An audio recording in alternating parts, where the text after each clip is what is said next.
Yan, acid reflux. May dighay ka ng dighay. Kalahating malamig na tubig. 250 ml din sa mainit. Lagyan ng mainit na tubig. 500 ml. Tapos haluan ng isang kutsaritang baking soda. Ang ihalo.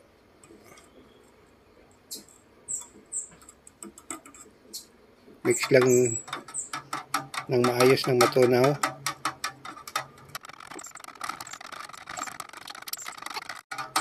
Once na dissolve na yung baking soda,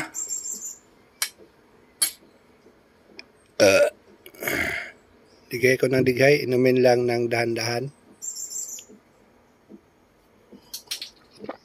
Magbilang sa isip. 1, 2, 3, 4, 5,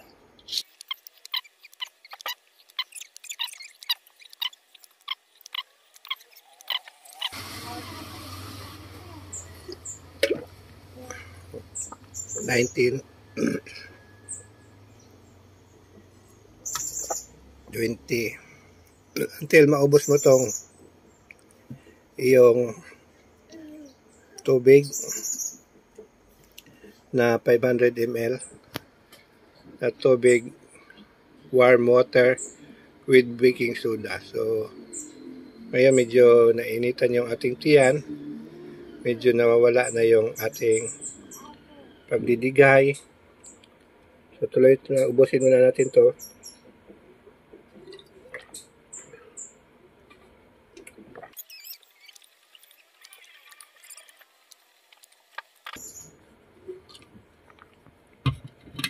Okay, so mainit na natin tiyan at masarap na at pinagpawisan na ako.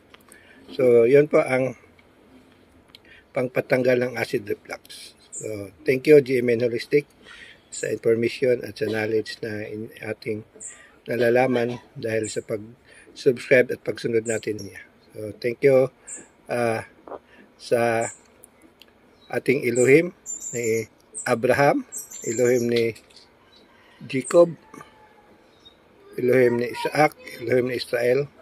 So Elohim nating lahat. So Baruch Hashem. Thank you, Doc RJ.